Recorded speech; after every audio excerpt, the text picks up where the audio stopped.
Good morning students. बिडन academy के इस online platform पर आप सभी विद्यार्थियों का एक बार पुनः हार्दिक अभिनंदन और स्वागत। इंग्लिश ग्रामर के साथ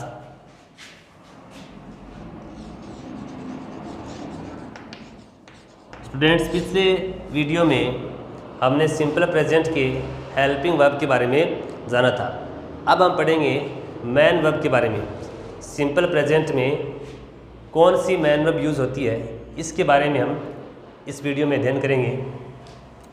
मैन वर्ब,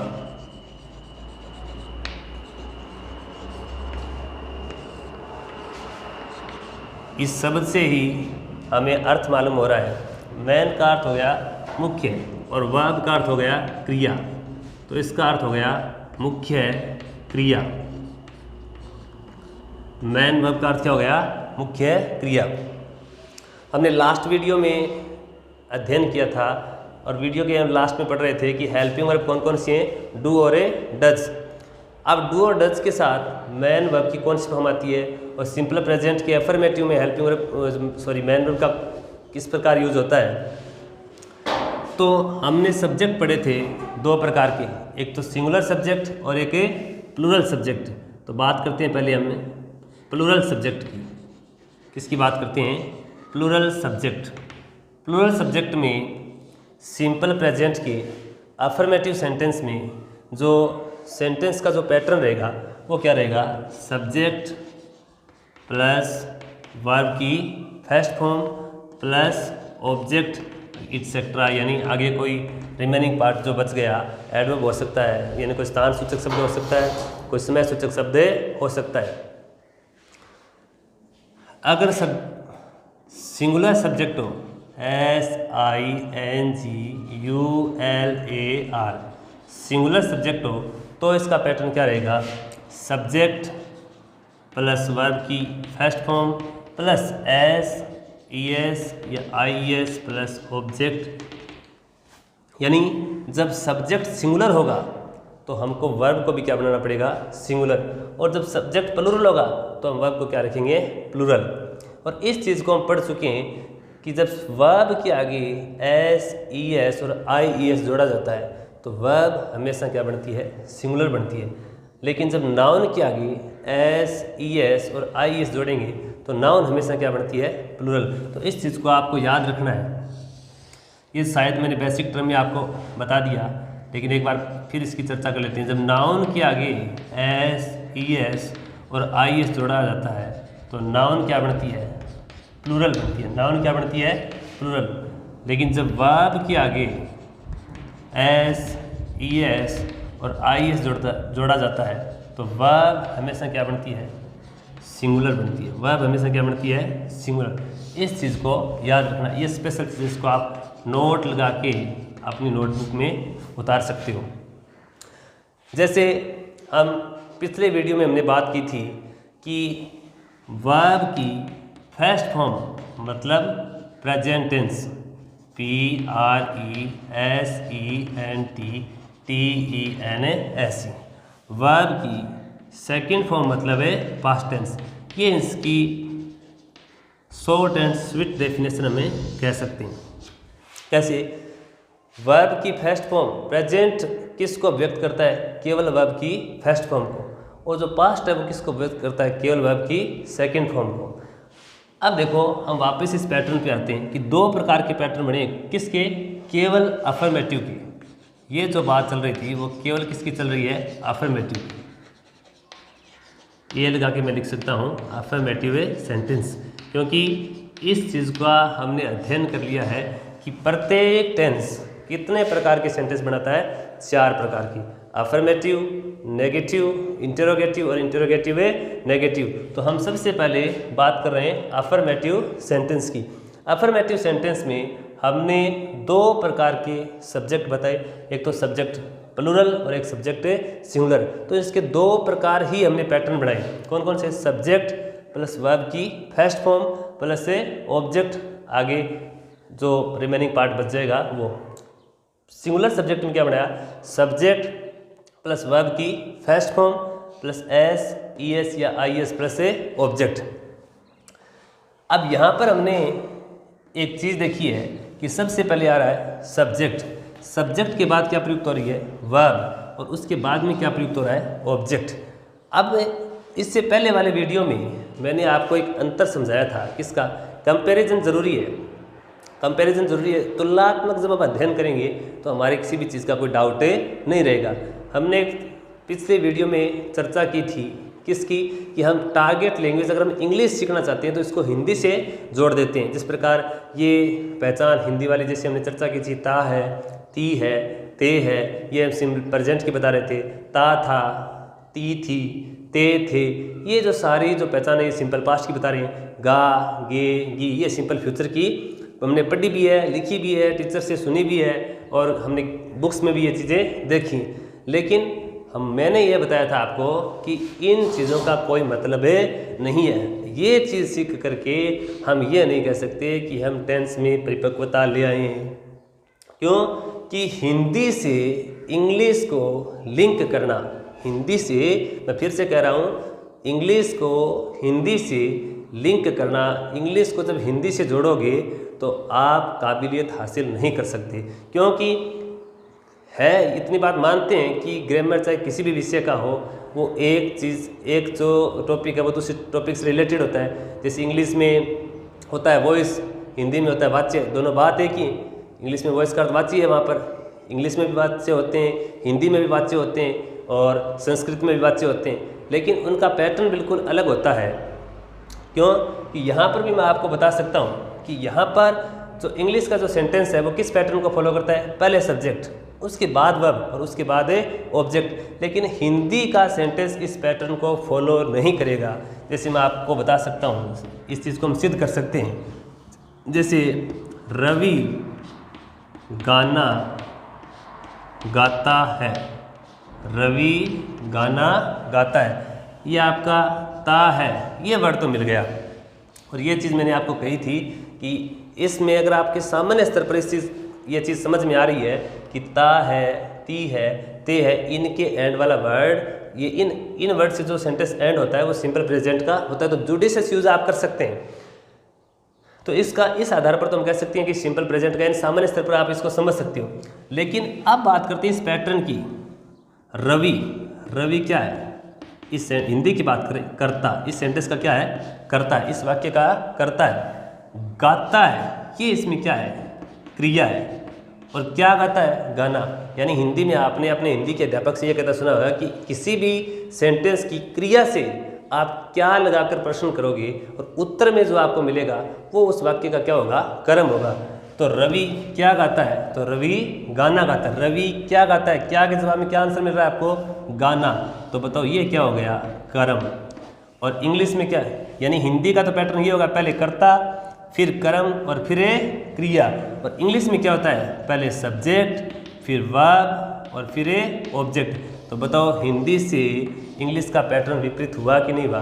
तो इस चीज़ को ही मैं समझाना चाहता हूँ कि आप हिंदी से इंग्लिश को इतना लिंक नहीं कर सकते। जब हिंदी से लिंक करने लगे तो आप वो चीज़ नहीं सीख पाओगे जो आपको सीखने की आवश्यकता है। जैसे रवि, ये सेंटेंस मैंने लिखा है, रवि गाना गाता है।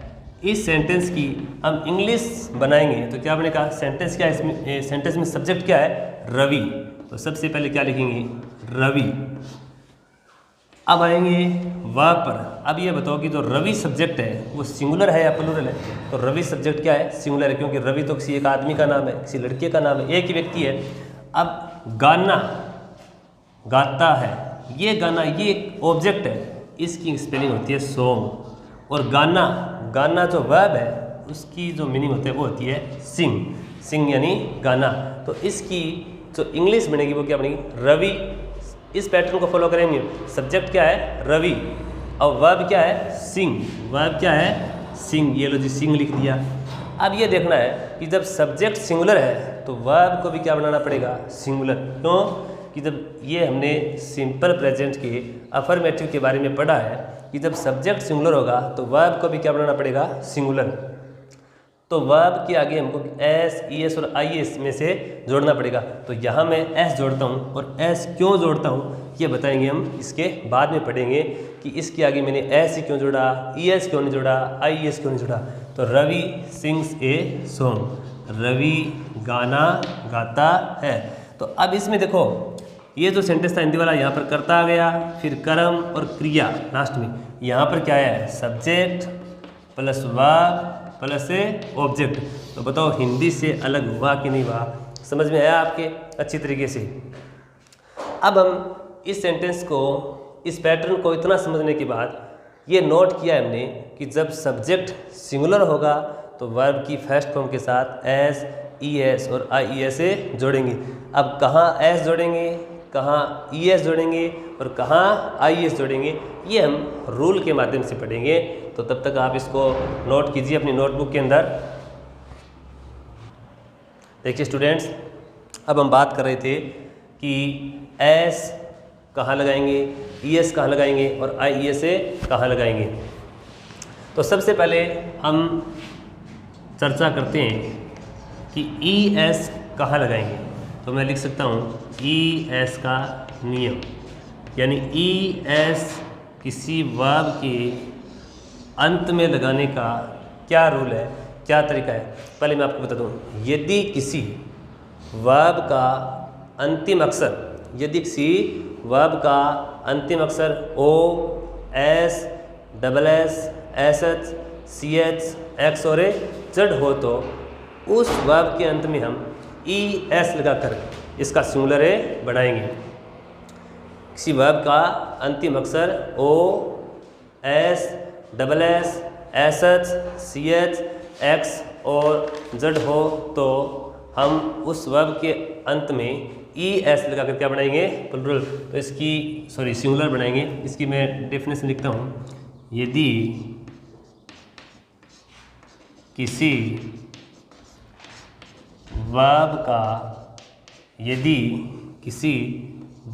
का अंतिम लेटर बोल सकते हो, अक्षर बोल सकते हो, यदि किसी वर्ब का अंतिम अक्षर O, S, SS, SH, CH, X और Z हो तो, यदि किसी वर्ब का अंतिम अक्षर O, S, SS, SH, CH, X और Z हो तो उस वर्ब के अंत में हो तो उस वर्ब के अंत में ES जोड़कर उसका सिंगुलर रूप बनाएंगे, उसका सिंगुलर रूप बनाएंगे।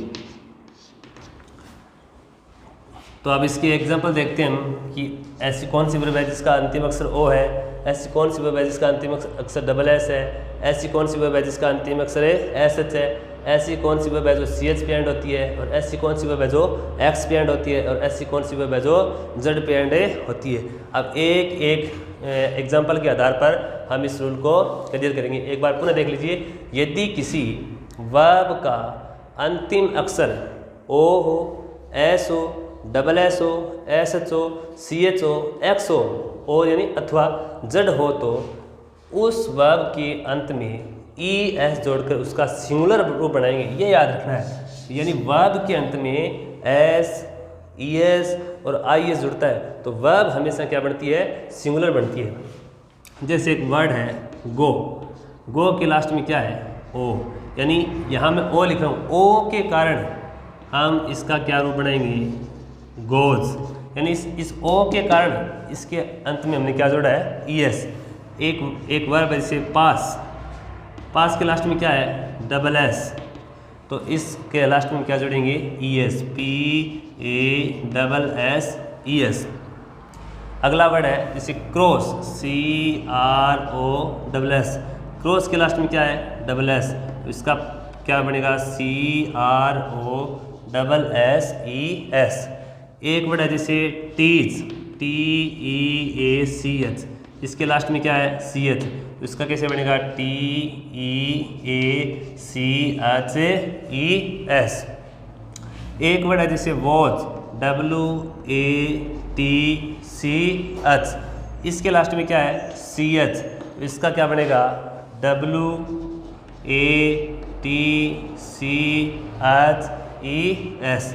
इसे एक वर्ड है फिक्स, इसके लास्ट में क्या है X, इसका क्या बनेगा FIXES। एक जैसे वर्ड है बज, BUZZ, इसके लास्ट में क्या है Z, तो इसका क्या बनेगा BUZZES। यानी हमने सबका एक एक एग्जाम्पल पढ़ा है। इसके लास्ट में O है, इसके लास्ट में SS है, इसके लास्ट में SS है, इसके लास्ट में CH है, इसके लास्ट में CH है, इसके लास्ट में क्या है X है, इसके लास्ट में क्या है ZZ। तो इस प्रकार हम याद कर सकते हैं कि यदि किसी वर्ब का अंतिम अक्षर O, S, SS, SH, CH, X और Z पे एंड हो तो उस वर्ब के अंत में हम ES जोड़कर क्या बनाएंगे सिंगुलर बनाएंगे। अब हम इसको आप अपनी नोटबुक में उतारिए, उसके बाद पढ़ेंगे हम IES का रूल। देखो अभी हमने पढ़ा था ES का रूल। कौन सा रूल पढ़ा था ES का। अब हम पढ़ेंगे IES का रूल। IES का रूल, IES का रूल कहाँ काम आएगा, जब किसी वर्ब का अंतिम अक्षर Y हो, जब किसी वर्ब का अंतिम अक्षर क्या हो Y, तथा Y से पहले क्या हो कॉन्सोनेंट, अर्थात A, E, I, O, U को छोड़कर। ये बात नहीं कर रहा हूँ मैं कि A, E, I, O, U, ये तो यहाँ वावल, और A, E, I, O, U को छोड़कर बाकी जो बच गए जैसे B है, अतिरिक्त जो बाकी 21 जो लेटर्स बच गए वो सारे क्या होंगे कॉन्सोनेंट। यानी A, E, I, O, U इन पांचों में से नहीं होना चाहिए। और एक शर्त क्या है, एक शर्त ये है कि जो अंतिम अक्षर वर्ब का वो क्या होना चाहिए Y। वर्ब का अंतिम अक्षर तो होना चाहिए Y, और Y से पहले होना चाहिए कॉन्सोनेंट। जैसे हमने बेसिक टर्म्स में ये पढ़ा था कि वावल क्या होता है, कॉन्सोनेंट क्या होता है, वावल साउंड क्या होती है। तो हम इस रूल को लिखते हैं। देखिए जब किसी वर्ब का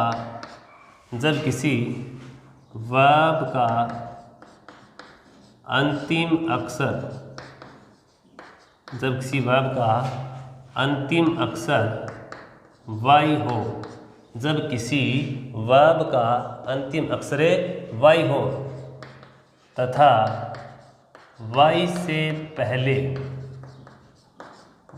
पहले कोई कॉन्सोनेंट हो, CONSONANT, Y से पहले कोई कॉन्सोनेंट हो, अर्थात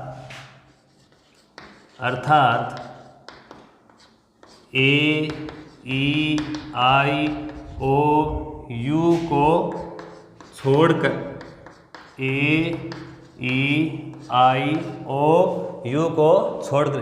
कहने का मतलब A नहीं होना चाहिए, E नहीं होना चाहिए, I नहीं होना चाहिए, O नहीं होना चाहिए और U नहीं होना चाहिए। जब किसी वर्ब का अंतिम अक्षर Y हो तथा Y से पहले कोई कॉन्सोनेंट हो, अर्थात A, E, I, O, U को छोड़कर प्रयुक्त हो, A, E, I, O, U को छोड़कर प्रयुक्त हो तो Y को हटाकर Y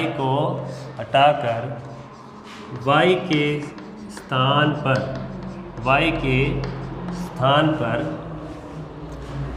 IES जोड़ देंगे, IES से जोड़ देंगे। समझ में आया। यानी किसी कहने का मतलब इसका शॉर्ट में मैं ये लिखूं तो consonant CONSONANT consonant plus Y हो तो इसका क्या होगा consonant CONSONANT consonant plus IES हो जाएगा। ये हो जाएगा, इसकी जगह ये हो जाएगा। अब ये कैसे होंगे, इसके अलग अलग जो एग्जाम्पल है वो हम देखेंगे। जैसे पहला वर्ड है फ्लाई, FLY, तो FLY लास्ट में अंतिम अक्षर क्या है? Y। देखो अपने रोल के हिसाब से ये वर्ड है उसको फॉलो करा गया। अंतिम अक्षर क्या है? Y, और Y से पहले क्या है? L इन पांचों में से है क्या कहीं? A, E, I, O, U इन पांचों में से नहीं है, अर्थात L क्या है? कॉन्सोनेंट। तो हम यहाँ पर क्या लिख सकते हैं? CONSONANT, कॉन्सोनेंट प्लस से Y। यानी इस वर्ड से क्या निष्कर्ष निकल के आ रहा है? फ्लाई बराबर कॉन्सोनेंट प्लस से Y। तो इसका सिंगुलर कैसे बनाएंगे? F की जगह लिखेंगे F, L की जगह लिखेंगे L। शर्त ये कि Y को हटाना है, Y को हटाना है, और Y की जगह क्या लगाना है हमें? IES। तो मैं Y की जगह क्या लिखूंगा? FLIES। अब ये वर्ब है वो क्या बन गई? सिंगुलर। एक वर्ड और है ट्राई, तो इसका क्या लिखोगे? T की जगह T, R की जगह R, और I की जगह क्या लिख देंगे? IES।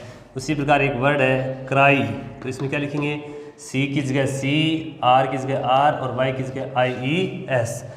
उसी प्रकार एक वर्ड है जस्टिफाई, JUSTIFY, तो उसको बिल्कुल वैसे लिखेंगे JUSTIFIES। एक वर्ड है, एक और वर्ड है फ्लाई, इसको भी वैसे बनाएंगे FLIES। एक वर्ड है कैरी,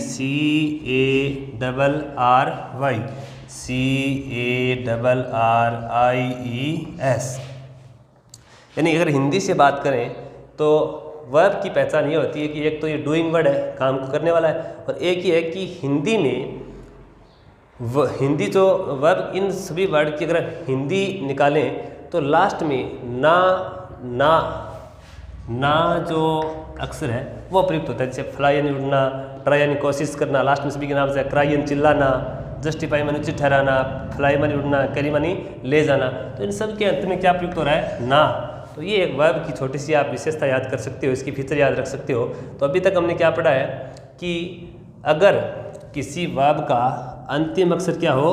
Y हो, और Y से पहले क्या होना चाहिए? कॉन्सोनेंट।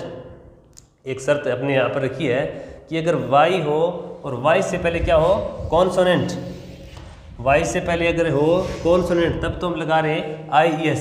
लेकिन अब आपके पढ़ते पढ़ते दिमाग में आया होगा किसी भी स्टूडेंट की कि अगर Y से पहले कॉन्सोनेंट हो तो हम IES लगा रहे हैं, लेकिन Y से पहले अगर वावल हो तो क्या लगाएंगे? तो आपका जवाब, आपका जो क्वेश्चन है दिमाग में ना, वो स्वाभाविक है।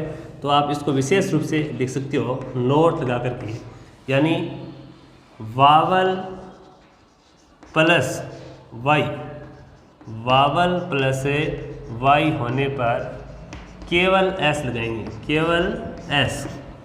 तो इसको शॉर्ट में याद रख सकते हो आप, वावल प्लस Y बराबर है वाव प्लस S। यानी अगर वावल प्लस Y होगा तो अगर किसी वर्ब में अंतिम अक्षर होगा Y, और Y से पहले क्या होगा? वावल। वावल मतलब है AEIOU। यहाँ पर AEIOU से मतलब है, हमने जो बेसिक टर्म पढ़ा था ना, साउंड, वावल साउंड। यहाँ पर वावल साउंड से मतलब नहीं है, यहाँ पर मतलब है वावल AEIOU से। तो आप लोगों ने लिख दिया होगा नोट लगा कर कि कॉन्सोनेंट प्लस Y होगा तो Y को हटा कर लगाएंगे IES। लेकिन अगर वावल प्लस Y होगा तो हम केवल वाव प्लस का जोड़ेंगे S। अब इसके एग्जांपल देखें। जैसे एक वर्ड है प्ले, PLAY, इसका अंतिम अक्षर क्या है? Y। Y से पहले क्या है? A देखो इसमें है क्या? A शुरुआत में ही है, तो AEIOU ये पांचों क्या हो गए? वावल। तो इसको हम कैसे यहाँ पर क्या लिख सकते हैं? वावल प्लस Y, तो इसका क्या बनेगा? PLAYS। एक अगला वर्ड है पे, तो पे के लास्ट Y, और Y से पहले क्या है? A, तो इसको भी ऐसे चेंज करेंगे PAYS। तो प्ले वर्ड, पे वर्ड समझ में आया। अगला वर्ड है जैसे बाई, BUY। एक वर्ड है जैसे ले, तो इसका भी कैसे बनाएंगे? BUYS LAYS। समझ में आया कि ES कहाँ लगाएंगे, IES कहाँ लगाएंगे? IES में भी कॉन्सोनेंट प्लस वाई हो तो क्या करेंगे, वावल प्लस वाई हो तो क्या करेंगे। तो ये आपके अच्छी तरीके से समझ में आ गया होगा। अब आप इसको नोटबुक में उतारिए, फिर हम बात करेंगे एस एक साधारण सी चीज़ है। एस का मतलब इतना कोई अलग से रूल नहीं है, जहाँ पर ये दोनों रूल प्रयुक्त नहीं हो वहाँ कौन सा रूल प्रयुक्त होगा, एस का। तो आप उतारिए इसको नोटबुक में अपनी। अब देखो हमने पढ़ा है एक तो ES का रूल और एक पढ़ा है IES का। अब बात करेंगे हम, तीसरा बच गया S, यानी जहाँ ना तो ES वाला रूल फॉलो और ना ही IES वाला रूल लगे तो वहाँ पर हम कौन सा लगाएंगे, S। वहाँ पर वर्ब के अंत में क्या लगाएंगे, S। वहाँ पर S लगा करके उस वर्ब को क्या बनाएंगे, सिंगुलर। इसको हम दो सेंटेंस के माध्यम से सीखते हैं। जैसे वह रोता है, वह सोता है। ही जो सब्जेक्ट है वो क्या है, यानी वह को इंग्लिश में क्या कहेंगे, ही। और ही सब्जेक्ट क्या है, सिंगुलर। और रोना को इंग्लिश में कहते हैं वीप। क्या कहते हैं, वीप, WEEP। इतना लिखने से क्या ये सेंटेंस सही है, नहीं, ये सेंटेंस क्या है, गलत। क्योंकि ही सब्जेक्ट क्या है, सिंगुलर है, तो अपने को इस वर्ब को भी क्या बनाना पड़ेगा, सिंगुलर। अब यहाँ पर हम देखेंगे कि IES वाला और ES वाला रूल फॉलो रह गया। ES का रूल हमने ये पढ़ा था कि जिन वर्ब्स के अंत में O, S, SS, SH, CH, X और Z हो तो हम उसके लास्ट में क्या लगाएंगे, ES। तो क्या इस वर्ब के अंत में कहीं O, S, SS, SH, CH, X और Z दिखाई दे रहा है आपको, नहीं, क्या है, P। IES का रूल ये था कि जब किसी वर्ब का अंतिम अक्षर क्या हो, Y, और Y से पहले क्या होना चाहिए, कॉन्सोनेंट, या क्या होना चाहिए, Y से पहले कॉन्सोनेंट होना चाहिए। अगर वावल हो तो ऑटोमेटिक ऐसा आ जाएगा। तो यहाँ पर Y भी नहीं है, तो इसमें हम क्या जोड़ेंगे, S। इसको क्या जोड़ के सिंगुलर बनाएंगे, S। इसी प्रकार इसमें है, वह का इंग्लिश होगा ही और सोना का हो गया स्लीप, और ही सब्जेक्ट सिंगुलर है तो इसके भी लास्ट में क्या लगा देंगे, S। ये तो बिल्कुल नॉर्मल सेंटेंस थे, यानी आसानी से कक्षा 5 और 6 का बच्चा भी ऐसे सेंटेंस को सीख सकता है। लेकिन कई बार क्या करते हैं कि हम ऐसे सेंटेंस बनाते बनाते, जिस पर वह का कर दिया ही और रोना का कर दिया वीप, और ओवर सिंप्लीफिकेशन कर देते हैं। जिस प्रकार इंग्लिश में टेंस सीखने के लिए वर्ब का भी बहुत महत्वपूर्ण रोल होता है। वर्ब की तीनों forms, first form, second form, third form, तीनों फॉर्म याद रखनी पड़ती है। तो जब हमें वर्ब की थर्ड फॉर्म, यानी कई वर्ब ऐसी होती हैं जिनकी तीनों फॉर्म अलग अलग होती हैं, कुछ ऐसी होती हैं जिनकी 2 फॉर्म सेम होती हैं, कुछ तो ऐसी वर्ब्स में जब हमें नहीं आती है कि इसकी थर्ड फॉर्म क्या होगी, तो हम एक सार्वजनिक तरीका लगा देते हैं, उसके आगे ED जोड़ देते हैं। तो कई बार तो हमारा सही हो जाता है अनुमान के तौर पर, लेकिन कई बार क्या हो जाता है, गलत हो जाता है, क्योंकि हम तो सार्वजनिक तौर पर से हम ऐसे ही ED जोड़कर उसको थर्ड फॉर्म बना रहे हैं। तो हम रूल का क्या कर देते हैं, ओवर सिंप्लीफिकेशन कर देते हैं, उसका जनरलाइजेशन करते हैं। हर एक रूल को दूसरी परिस्थिति में चाहे लागू हो या ना हो, हम बिना सोचे समझे उस रूल को क्या कर देते हैं, प्रयुक्त कर देते हैं। जैसे एक सेंटेंस है, मैं आपसे पूछता हूँ, मैं हूँ। इस सेंटेंस की इंग्लिश चेंज कीजिए आप। ओवर जनरलाइजेशन कैसे कर देते हैं, मैं का लिखते हैं, इस सेंटेंस की इंग्लिश कितने बच्चे बना सकते हैं, आप कोशिश करना एक बार। मैं हूँ, इसकी इंग्लिश कैसे बनेगी, ऐसे बनाते हैं कि मैं का अर्थ हो गया आई और हूँ का अर्थ हो गया एम। जैसे यानी और जनरलाइजेशन कैसे करते हैं कि मैं ये कहूँ, मैं एक अध्यापक हूँ, मैं एक अध्यापक हूँ, तो इसकी इंग्लिश कैसे बनाते हैं, I am a teacher, I am a teacher, मैं एक अध्यापक हूँ। तो यहाँ पर टीचर का, अध्यापक का इंग्लिश ले ली टीचर, ए की ले ली ए, और मैं का ले लिया आई, और हूँ का ले लिया एम, और इसका सीधा अर्थ निकाल देते हैं आई एम, जबकि ये क्या है, गलत है। ये जनरलाइजेशन हो जाएगा। मैं हूँ की इंग्लिश बनेगी, जैसे मैं लिखता हूँ मैं हूँ, इसकी इंग्लिश बनेगी it's me. It's a me, it is me. अब कई बार ये भी देखते हैं, ये भी चर्चा होती है कि मैं हूँ, इट इज़ मी और इट इज़ आई, ये दोनों वर्ड आते हैं, ये दोनों सेंटेंस देखिए कि मैं हूँ की इंग्लिश इट इज़ मी या इट्स मी या इट इज़ आई, इन दोनों में से सही कौन सा है? सही दोनों ही है। ये आई तब प्रयुक्त होगा, इट इज़ आई तब लिखेंगे जब सेंटेंस आगे और, यानी सेंटेंस आगे और प्रयुक्त हो, सेंटेंस यहीं समाप्त ना हो। अगर इट्स मी यहाँ पर समाप्त कर दिया तो ये सी है, लेकिन अगर हम ऐसा कहें it is I who am to blame, अब अगर यहाँ पर आई मी कर दोगे तो गलत हो जाएगा। यहाँ पर क्या करना है? आई, तो इट इज़ मी और इट इज़ आई, यानी इट्स मी और इट्स आई दोनों सही हैं। लेकिन जब इट इज़ आई, यानी जब मैन वर्ब के बाद हमेशा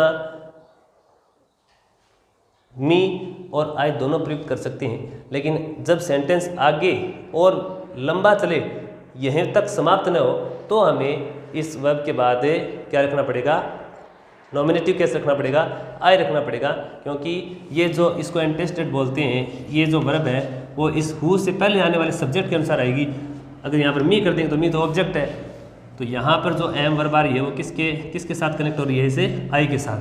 तो इस चीज़ का हमें क्या रखना है? ध्यान रखना है। तो यहाँ से एक रिजल्ट निकल के आ रहा है कि जब हम प्रोनाउन बतलाते हैं, जब हमें प्रोनाउन बतलाते हैं तो लगाते हैं इट, और जब हम लगाते हैं, जब हम बात करते हैं नाउन की, तो क्या लगाते हैं? देयर। जैसे हमारे विद्यालय में 20 कमरे हैं, तो इसकी इंग्लिश क्या बढ़ेंगे?